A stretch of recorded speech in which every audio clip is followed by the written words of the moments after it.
नमस्कार दोस्तों, जन मुद्दों की बात धर्मराज के साथ मेरे शो में आप सबका स्वागत है। आज मैं बैठा हूं भारत के बहुत ही प्रतिष्ठित विश्वविद्यालय दिल्ली विश्वविद्यालय के फैकल्टी ऑफ सोशल साइंस के लॉन में। हमारे साथ पूरे देश की शिक्षा व्यवस्था, बेरोजगार युवा और उसमें भी वैसे युवा जो काफ़ी प्रतिभाशाली रहे हैं और उन्होंने बहुत सारी डिग्रियां अर्जित की। अपने मेहनत से उन्होंने साबित किया है कि भारत में प्रतिभा की कोई कमी नहीं है। बहुत सारे लोग जो रिसर्च करते हैं ह्यूमैनिटीज़ के फील्ड में, साइंस के फील्ड में, लेकिन वे आज बेरोज़गार घूम रहे हैं और बहुत ही छोटी छोटी मुश्किलों का सामना कर रहे हैं, हताश निराश हो चुके हैं। इन तमाम मुद्दों पर बातचीत करने के लिए हमारे साथ हैं दिल्ली विश्वविद्यालय के हिंदी डिपार्टमेंट के बहुत ही प्रतिभाशाली विद्वान डॉक्टर ज्ञान प्रकाश यादव। डॉक्टर ज्ञान प्रकाश जी आते हैं आजमगढ़ से। आजमगढ़ के बारे में तो आप जानते ही हैं कि भारत में जितने भी बड़े बड़े साहित्यकार, कवि, शायर वगैरह लोग हुए हैं, बहुत सारे उनमें से अधिकांश लोगों का रिश्ता आजमगढ़ से है। ऐसा कोई भी फील्ड नहीं है, चाहे वह विज्ञान के क्षेत्र में हो, कला के क्षेत्र में हो, संगीत के क्षेत्र में हो, या ह्यूमैनिटीज़ के क्षेत्र में हो, या स्वतंत्रता आंदोलन की लड़ाई के क्षेत्र में हो, जब आजमगढ़ के लोगों ने अपनी अभूतपूर्व भूमिका नहीं निभाई है। ज्ञान प्रकाश जी आजमगढ़ से निकले और इन्होंने उत्तर प्रदेश के राजधानी लखनऊ के लखनऊ विश्वविद्यालय से इन्होंने हिंदी में बीए किया, वहीं से इन्होंने एमए किया और अपनी आखिरी पढ़ाई अगर कहें औपचारिक रूप से जो डिग्री पीएचडी, पूरी दुनिया में पीएचडी को लोग मान के चलते हैं कि आखिरी है, पीएचडी करने दिल्ली विश्वविद्यालय में आ गए। दिल्ली विश्वविद्यालय में ज्ञान प्रकाश ने न केवल अध्ययन किया बल्कि सांस्कृतिक रूप से यहाँ के समाज में, दिल्ली की राजनीति में, दिल्ली के परिवेश में रच बस गए और इन्होंने दिल्ली को अपना लिया। दिल्ली ने कब अपनाती है, इंटरव्यू में खुद ज्ञान प्रकाश जी बताएंगे कि दिल्ली इनको कब अपनाएगी या क्या हो जाने से ज्ञान प्रकाश जी को लगेगा कि दिल्ली ने इन्हें अपना लिया है। डॉक्टर ज्ञान प्रकाश जी का जो पीएचडी टॉपिक है वह कविता के इर्द गिर्द इन्होंने पीएचडी की है। 21वीं सदी की हिंदी कविता में नव उपनिवेशवाद यानी न्यू कॉलोनियलिज्म एवं सांस्कृतिक द्वंद्व यानी कि कल्चरल कॉन्फ्लिक्ट। जो साथी डॉक्टर ज्ञान प्रकाश जी के लिखने, पढ़ने से, बोलने से परिचित हैं, उन्हें पता है कि इनका सांस्कृतिक द्वंद्व का विमर्श इनके पीएचडी तक सीमित नहीं है, बल्कि उस पर यह लगातार चोट करते रहते हैं, बात करते रहते हैं। ज्ञान प्रकाश जी, आपका बहुत बहुत शुक्रिया मेरे चैनल दैनिक अम्बेडकर में। धन्यवाद भाई। आपसे सबसे पहला सवाल मैं ये पूछूंगा कि आप उत्तर प्रदेश, जो कि कम से कम साहित्य के क्षेत्र में पहले से भी बहुत बड़ा जगह माना जाता है और उसमें भी लखनऊ विश्वविद्यालय को कम से कम मेरी नज़र में शहर को ही तहजीब का शहर कहा जाता है, वहाँ से छोड़ के आपने दिल्ली विश्वविद्यालय में आने का निर्णय क्यों किया, कब किया? मेरा एमए 2015 में कंप्लीट हुआ लखनऊ विश्वविद्यालय के हिंदी विभाग से। तो हुआ ये कि वहाँ पे उस समय पीएचडी एडमिशन की जो प्रक्रिया थी उसमें 40 अंक का बीए एमए का एपीआई था, बाकी 20 अंक की हमारी सिनॉप्सिस थी, 20 अंक का प्रेजेंटेशन था और 20 अंक का इंटरव्यू के आधार पे मार्क्स दिए गए। तो यानी हम कह सकते हैं कि जो 60 अंक था वो वहाँ के प्रोफेसर के हाथ में था, जो जिसको चाहे वो 60 अंक में से जितना चाहे दे सकते हैं, क्योंकि हम लोगों का केवल इंटरव्यू हुआ था और सिनॉप्सिस हमने बनाई थी, प्रेजेंटेशन हम लोगों से नहीं लिया गया था। तो और जो 40 में एपीआई की बात थी तो उसमें मेरे 36 अंक मिल रहे थे।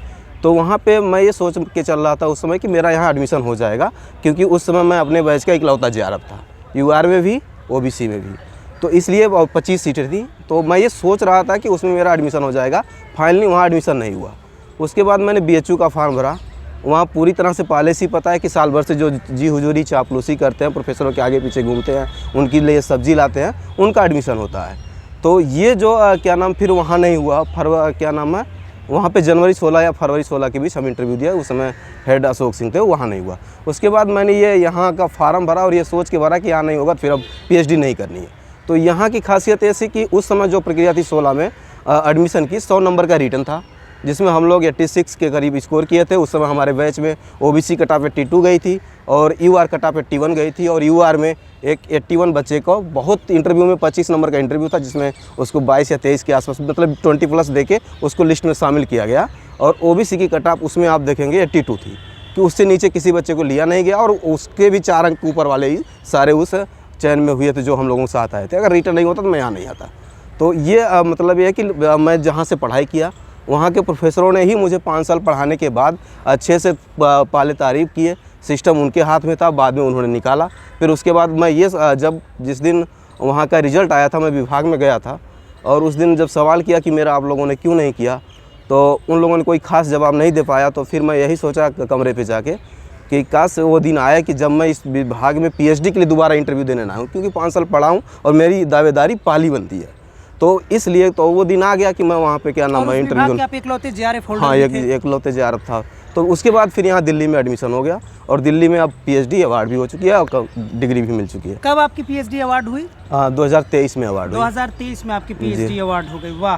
तो आपसे मैं ज़रा सा चाहूँगा, क्योंकि मेरे चैनल पे या किसी भी चैनल में, यूट्यूब की दुनिया में आप जानते हैं कि घूमते फिरते नई नई चीज़ों से मिलता है। अपने पीएचडी टॉपिक का सार, थोड़ा सा समरी 2-3 मिनट में अगर बता सके दर्शकों के लिए कि दिल्ली विश्वविद्यालय के जो विद्वान हैं आप जैसे लोग क्या फाइंडिंग निकालते हैं, हो सकता है हमारे बिहार यूपी के साथियों को भी समझ में आए पीएचडी की गंभीरता क्या होती है।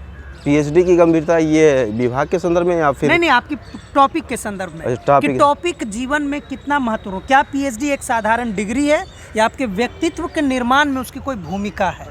दरअसल जो विश्वविद्यालय के एजुकेशन सिस्टम है, जब हम किसी विश्वविद्यालय, प्रॉपर विश्वविद्यालय में, कॉलेज की बात नहीं कर रहे हैं, प्रॉपर विश्वविद्यालय में हम कदम रखते हैं, तो हमारे व्यक्तित्व के निर्माण में वहाँ कई संस्थाएं हैं। एक तो हमारा विभाग होता है जहाँ हम उठते बैठते हैं, दूसरे कॉलेज का माहौल होता है, कैंपस का माहौल होता है, उसके अलावा एक एनएसएस चलता है और एनसीसी चलती है। तो एनएसएस की जो भूमिका है वो समाज से जुड़ी हुई भूमिका होती है, और एनसीसी अनुशासन सिखाती है। तो ये जो प्रक्रिया है, इसके तहत हमारे व्यक्तित्व का निर्माण होता है। लेकिन जब हम इससे सबसे ऊंची डिग्री पीएचडी की बात करते हैं, तो यहाँ आकर हम ये देखते हैं कि उस डिग्री का क्या महत्व है।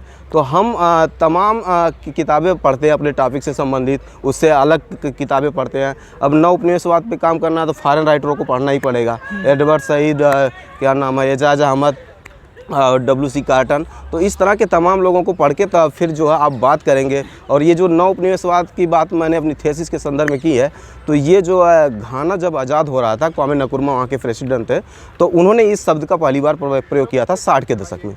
तो ये क्या नाम है कि जब हम उपनिवेश थे, उपनिवेश से आज़ाद हुए, तो ये प्रक्रिया उसी के साथ चली आ रही थी, और उन्होंने सबसे पहले इस शब्द का, क्वामे नक्रुमा ने इस शब्द का प्रयोग किया था।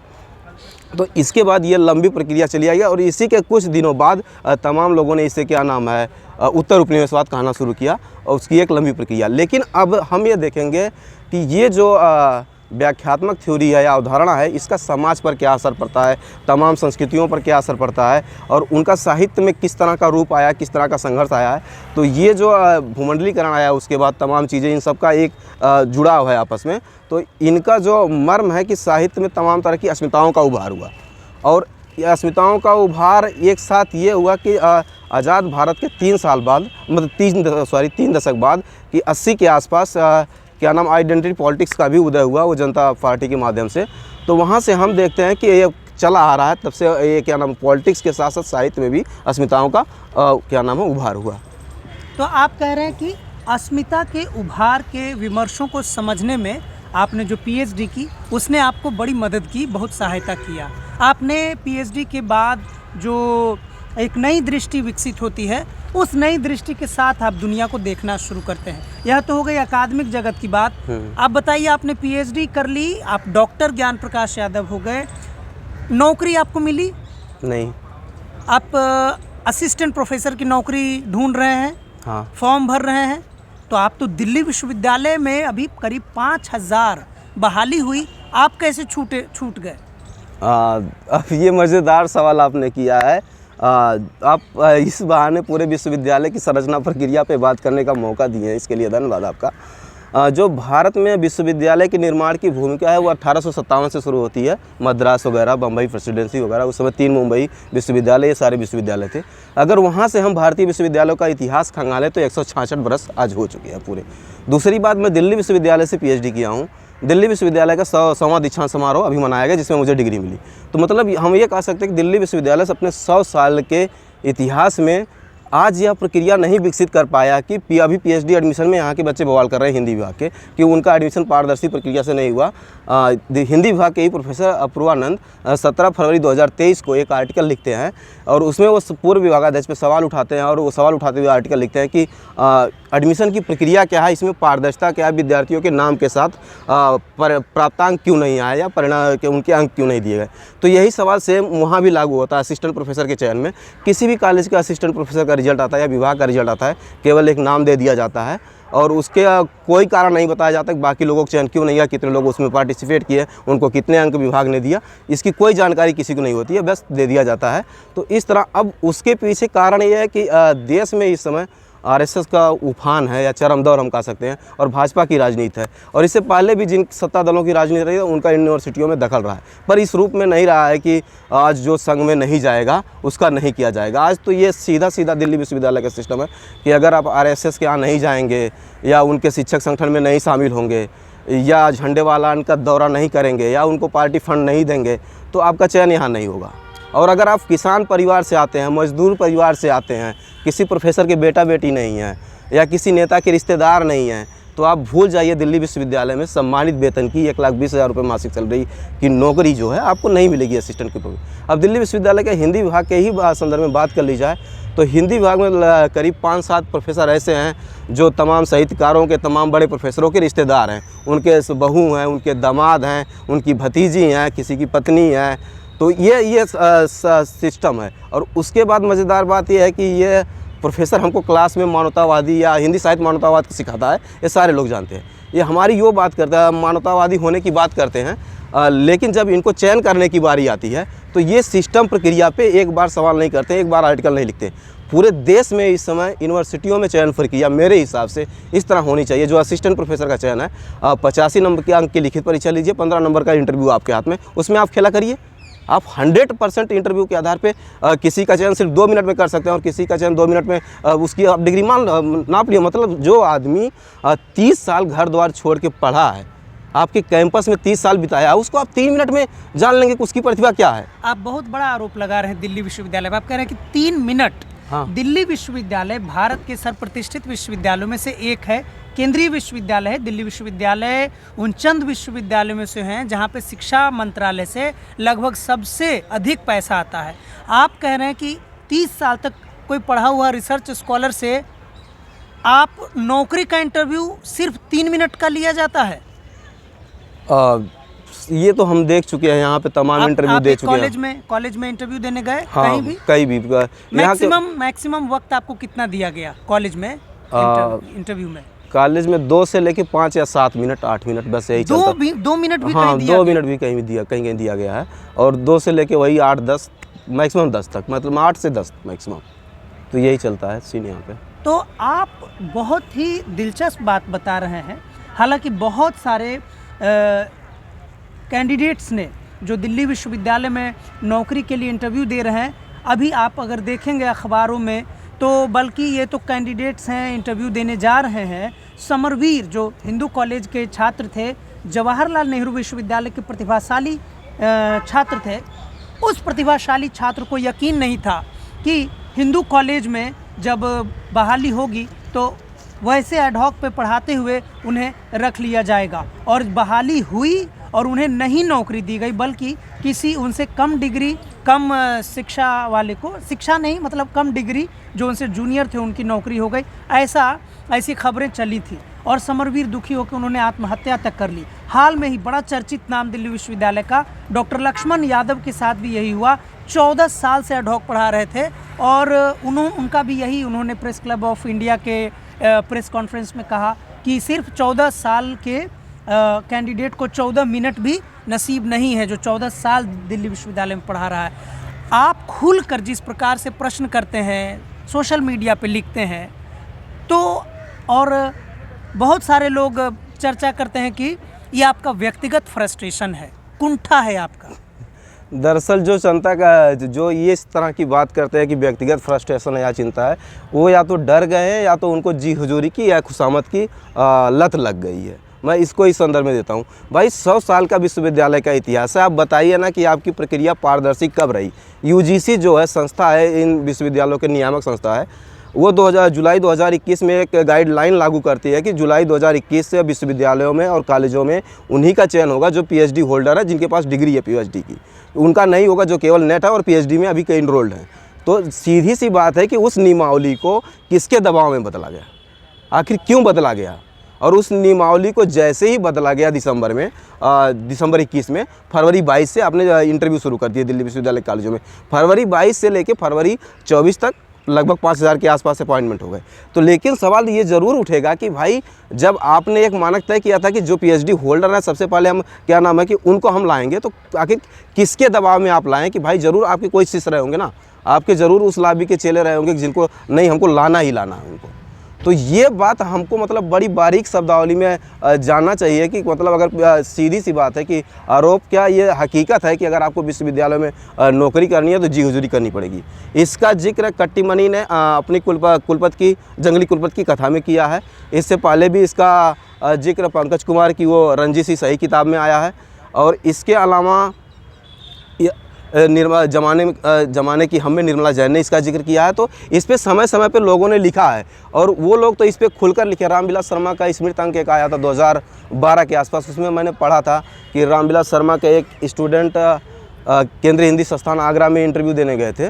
तो वो जब इंटरव्यू दे के लौटे और रामविलास शर्मा सर के पास गए तो वो उनसे पूछे कि कौन कौन इंटरव्यू आए थे, तो वो जान गए।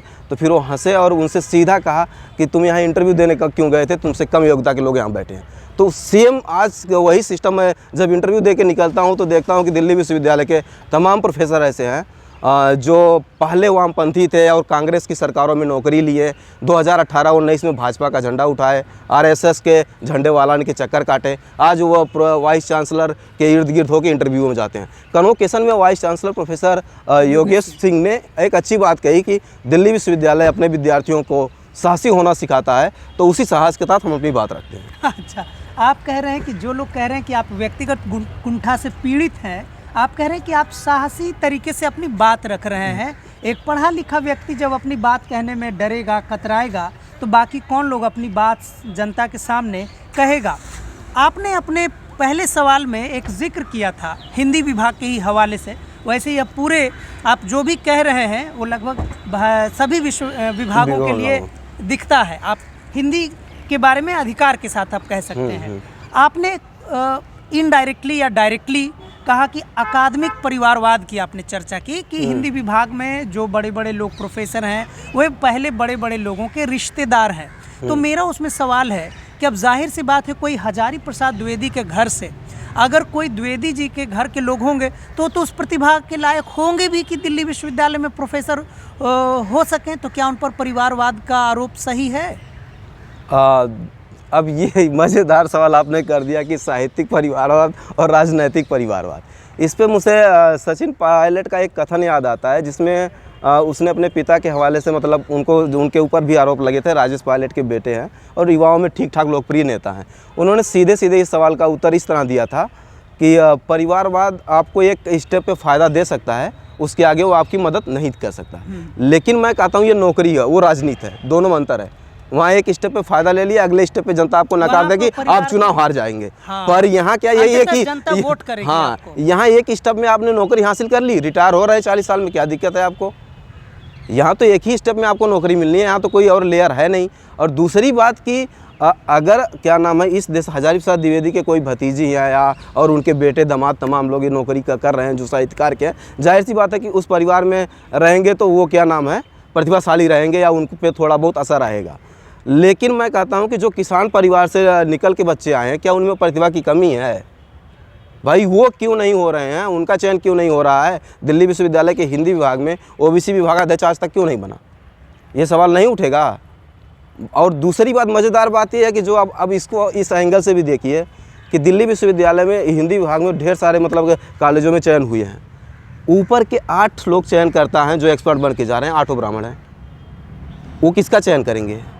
कुर्मी का चयन करेंगे, कोयरी का चयन करेंगे यूआर सीट पे? लेकिन या वो क्यों? तो उनका तो कहना है कि अब बहाली जो होती है नौकरी की, उसमें तो कोटिवार ढंग से बटा हुआ है कि 10 सीट है तो उसमें से 4 यूआर का होगा, 1 ईडब्ल्यूएस का होगा, फिर ओबीसी का होगा, एससी होगा, एसटी होगा। तो उसमें वो कैसे भेदभाव करेंगे? जो ओबीसी का सीट ओबीसी को जाएगा, एससी का एससी में एससी ही आएंगे, एसटी में एसटी ही आएंगे, ईडब्ल्यूएस में ईडब्ल्यूएस ही आएंगे। नहीं, मज़ेदार बात, आपकी बात सही है कि वो ओबीसी में चयन ओबीसी का कर रहे हैं, नो डाउट। पर किस तरह के ओबीसी का चयन कर रहे हैं ये भी एक मतलब प्रक्रिया है। अनरिजर्व्ड पे आप चाहें तो, हाँ, आप अगर आप चाहें कि अनरिजर्व्ड का मतलब क्या है? तो अनरिजर्व तो सबके लिए खुला है, पर उस पर वो क्या नाम है, केवल एक वर्ग विशेष और एक जात विशेष का कर रहे हैं। अगर दिल्ली विश्वविद्यालय का डाटा एनालिसिस किया जाए तो यूआर की सीटों पे जो चयन हुआ है उसमें सर्वाधिक चयन आँख मूंद कर ब्राह्मणों का किया गया, सारे से पूरा सभी सब्जेक्ट का मिला के देखा जाए। उसके बाद उसमें कहीं आते हैं तो क्या नाम ठाकुर, उसके बाद कहीं आते हैं उसमें भूमिहार, उसके बाद कहीं आते हैं तो उसमें क्रीमिलियर बनिया, चूँकि बनिया ओबीसी में है इसलिए मैंने क्रीमिलियर बनिया कह रहा हूँ। तो ये चीज़ है कि जब इनके लोग जो ठाकुर हैं, भूमिहार हैं या बनिया है या मुस्लिम है, एक्सपर्ट पैनल में ही नहीं है, तो इनका चयन कैसे होगा? सीधी सी बात हो, यहाँ पैरवी चयन हो रहा है। आप कह रहे हैं कि दिल्ली विश्वविद्यालय जहाँ पे अभी बीए का CUET का फॉर्म आ गया है, पूरे बिहार यूपी के छात्र +2 करने के बाद दिल्ली आना चाहते हैं, पढ़ना चाहते हैं। फिल्मों में दिल्ली यूनिवर्सिटी की छवि जैसी उभारी गई है, गर्लफ्रेंड घुमा रहे हैं, आइसक्रीम खा रहे हैं, सिनेमा हॉल देख रहे हैं। लेकिन आपका इंटरव्यू अगर कोई बच्चा सुन ले, बिहार यूपी के लोग सुन ले, मध्य प्रदेश का कोई वंचित समाज का बच्चा सुन ले तो हतोत्साहित हो जाएगा। आप बच्चों को डरा रहे हैं कि दिल्ली विश्वविद्यालय पढ़ने ना आए? नहीं, इसमें हतोत्साहित होने की कोई बात नहीं है। मैंने एजुकेशन जो यहाँ के पठन शैक्षणिक माहौल है उसके ख़राब होने की बात नहीं की है। मैंने शैक्षणिक माहौल में जो नियुक्ति हो रही है उसके ख़राब होने की बात कही है कि नियुक्ति की प्रक्रिया सही नहीं है, ट्रांसपेरेंट नहीं है, पारदर्शिता का कोई सवाल ही नहीं है, मतलब कोई जिक्र ही नहीं है उसमें। और जो पढ़ने के लिए आते हैं उनका स्वागत है, वो बाकायदे आएँ और अब अधिकार के साथ आएँ और पढ़ें और यहाँ से कुछ हासिल करें, सीख कर निकलें। क्योंकि विश्वविद्यालय में जब आप जाएंगे तो आपको तमाम चीज़ें सिखाता है, अपने काम के भी और बिना काम के भी। तो वो उसका भेद करना आप विश्वविद्यालय में आकर सीखते हैं। अच्छा, आप नियुक्ति प्रक्रिया पर जो सवाल उठा रहे हैं, कम से कम एक बात के लिए तो आपको दिल्ली विश्वविद्यालय के कुलपति को बधाई देनी होगी कि पिछले कई वर्षों में महज 1.5 से 2 साल के भीतर करीब 5000 प्रोफेसर की बहाली हुई है, केंद्रीय विश्वविद्यालय में हुई है। आप इस बात का योगेश जी को बधाई देंगे? क्या लगता है आपको, बधाई के पात्र हैं कि नहीं योगेश जी? उसमें इनका रोल कितना है? सबसे बड़ी बात है कि एक वाइस चांसलर है, उसका अपने विभाग या अपने कॉलेजों की नियुक्तियों में उसका रोल कितना है? भाई उसका मुझे तो नहीं लगता कि वाइस चांसलर का कोई पारदर्शी प्रक्रिया बनाने का कोई रोल है, क्योंकि लिस्ट तो संघ से आती है ना, झंडे वालान से लिस्ट चल के आती है। हाँ, लिस्ट मतलब तो संघ पहले से तय होती है, पहले से तय होती है सीटें किसको दी जाएगी, किसको। कई इंटरव्यू एक नाटक चल रहा है। वो तो नाटक, कई बार एक्सपर्ट मजाक करते हैं कि आप जाइए और एक्सपर्ट का चेहरा उतरा होता है, उसके यहाँ के विभाग के जो विभाग के है, मतलब लोग एक्सपर्ट पैनल जा रहे हैं वो अपने कैंडिडेट का नहीं कर पा रहे हैं संघ की लिस्ट के आगे, क्योंकि उनके जो स्कॉलर हैं ओबीसी से हैं, उनके स्कॉलर संघ में नहीं जाते हैं, तो उनका चयन वो नहीं कर पा रहे हैं। उनको दिलासा दे रहे हैं, अगले करते सारे कॉलेज ख़त्म होते जा रहे हैं। तो ये चीज़ है ना।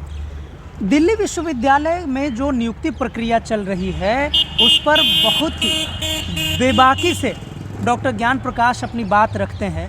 मैं इनसे ये समझना चाहूँगा कि ऐसी कौन सी पढ़ाई इन्होंने पढ़ी है इसी दिल्ली विश्वविद्यालय में कि इतनी बड़ी नियुक्ति प्रक्रिया पर जो टिप्पणी करते हैं बड़ी बेबाक रूप से करते हैं, निडर होकर करते हैं, लेकिन बाकी लोग नहीं करते हैं। बहुत कम लोगों ने इस बात की आलोचना की है।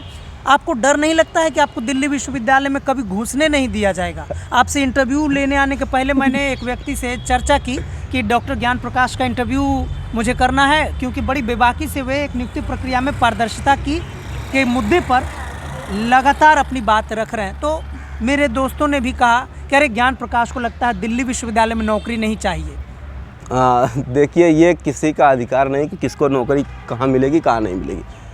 चूँकि मैंने बहुत पहले क्या नाम है यहाँ तक आया हूँ, तो आगे भी जाऊँगा और इसमें कोई डाउट नहीं कि कोई रोक लेगा।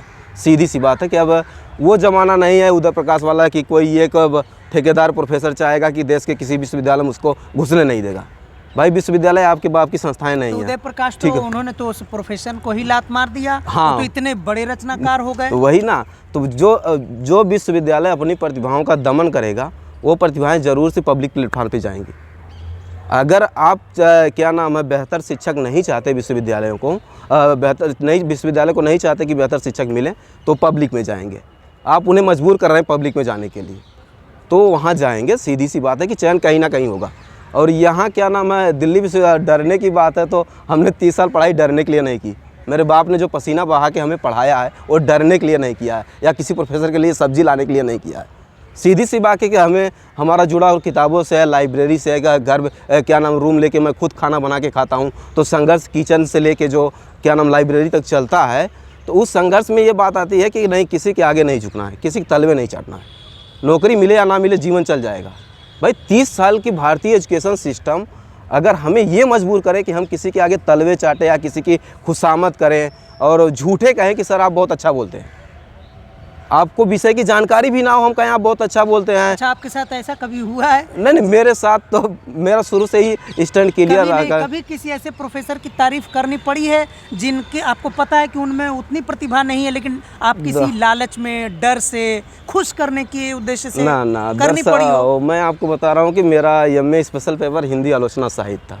तो मैं एमए फर्स्ट ईयर से ही और थर्ड ईयर में रामचंद्र शुक्ल का इतिहास बहुत मज़े से पढ़ा था और कई बार पढ़ा हूँ वो पसंदीदा किताबों में।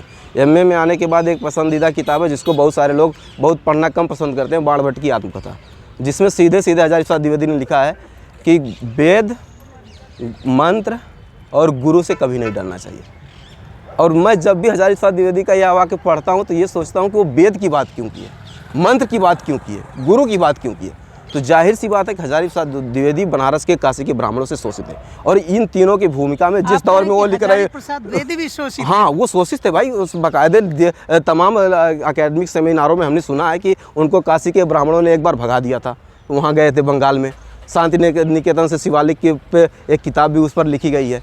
तो ये मज़ेदार बात है कि आप देखिए, तो इसीलिए आप देखिए ना, वेद, मंत्र, गुरु, तीनों में जिस दौर में वो लिख रहे थे तीनों में ब्राह्मण थे, और आज भी ब्राह्मण करता धरता है।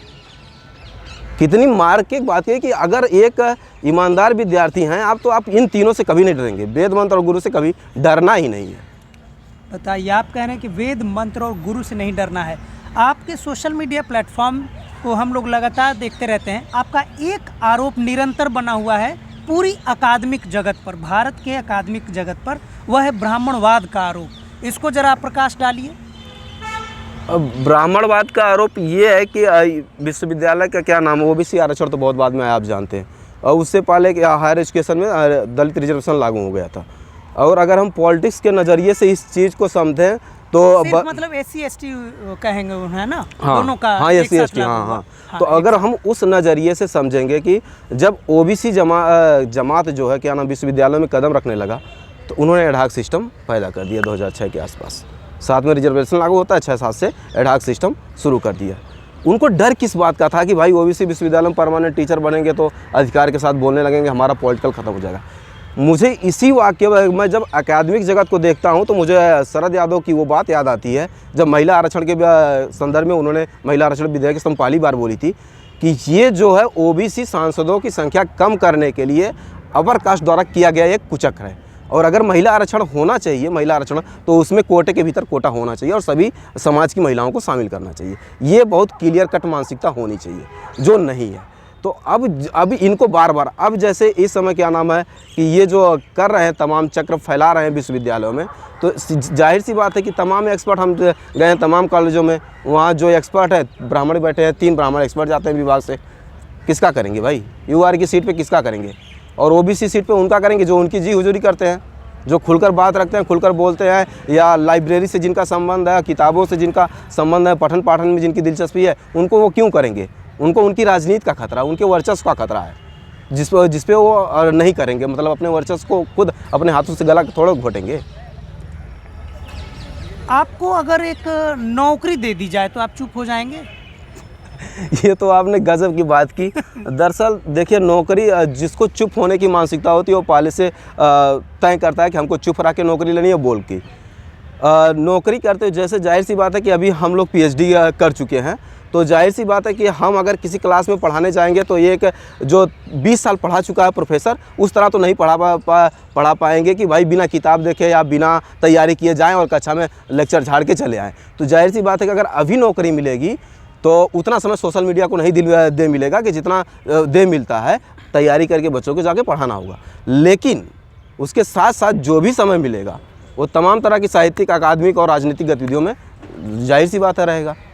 डॉक्टर ज्ञान प्रकाश के जो कॉलम्स हैं, अलग अलग अखबारों पत्रिकाओं के लिए लिखते हैं, समसामयिक मुद्दों पर, राजनीतिक मुद्दों पर, बड़ी दिलचस्प होती है, बहुत अच्छी होती है। और वो सबसे बड़ी बात है कि बड़ी आसान शब्दों में ये बड़े से बड़े मुद्दों को ऐसे रख देते हैं कि एक साधारण पढ़ा लिखा आदमी जो दिन भर 8 घंटे की नौकरी करता हो, लेकिन शाम को अगर अपना मोबाइल खोले और इनका पेपर कटिंग पढ़ ले, जो पत्रिकाओं में, अखबारों में लिखते हैं रोज़मर्रा के संघर्षों के बारे में, तो उसे यह पता चल जाएगा कि एक असली शिक्षक का दायित्व केवल इतना ही नहीं है कि वह क्लासरूम में अपने बच्चों को पढ़ाए, बल्कि यह भी है कि हम जिस दुनिया को बनाने का ख्वाब अपने बच्चों को क्लासरूम में दे रहे हैं, उस ख्वाब को बनाने में सारे लोग शामिल हों, आसपास के लोग भी शामिल हों। ज्ञान प्रकाश जी, आपका बहुत बहुत शुक्रिया। आपने बहुत ही बोल्डली, बेबाकी से, मतलब दृढ़ता से अपनी बात को रखा। और इस समय में आश्चर्य की बात है कि जिस दिल्ली विश्वविद्यालय में एक ज़माने में सफदर हाशमी जैसे बड़े बड़े राजनीतिक, सांस्कृतिक कार्यकर्ता, शिक्षक लोग हुआ करते थे, आज उस दिल्ली विश्वविद्यालय में सच को सच कहने वाले लोगों की कमी पड़ रही है। और आप जैसे रिसर्च स्कॉलर्स को जो पीएचडी करके बेरोज़गार घूम रहे हैं, यह चुनौती उठानी पड़ रही है। दुखद तो यह है कि उस चुनौती में आपके जैसे जो लोग हैं आवाज़ उठा रहे हैं, उसमें संघर्ष में शामिल होने की बजाय कहीं ना कहीं दबी जुबान में ये डराते मिल जाते हैं कि लगता है ज्ञान प्रकाश को नौकरी नहीं चाहिए, दिल्ली विश्वविद्यालय में उसके दिन लद गए हैं। मुझे नहीं पता है, मैं तो जनता की आवाज़ को रखने के लिए अपना यह कार्यक्रम करता हूं, आप जैसे लोगों की बातों को जनता तक पहुंचाने का प्रयास करता हूं। किसके दिन लद गए हैं, किसके फल लद गए हैं, वो तो मैं नहीं जानता हूं। मेरी शुभकामना है और हम लोग सभी चाहते हैं कि भारत में जो विश्वविद्यालय में जो एक सांस्कृतिक जो डोमिनेंस का कल्चर है, हेजेमनी का कल्चर है, वह टूटे और भारत का विश्वविद्यालय भारत के सभी लोगों के लिए खुले। बहुत बहुत शुक्रिया। आप हमारा यह चैनल, बहुत बहुत धन्यवाद। हमारा यह चैनल दैनिक अम्बेडकर आप सब देखते रहिए, लाइक करते रहिए, शेयर करते रहिए, सब्सक्राइब कीजिए। ऐसे तमाम महत्वपूर्ण मुद्दों पर हम ऐसे ही महत्वपूर्ण डिबेट, विमर्श आपके सामने लाने का प्रयास करते रहेंगे। बहुत बहुत शुक्रिया। धन्यवाद। धन्यवाद। आपका भी धन्यवाद।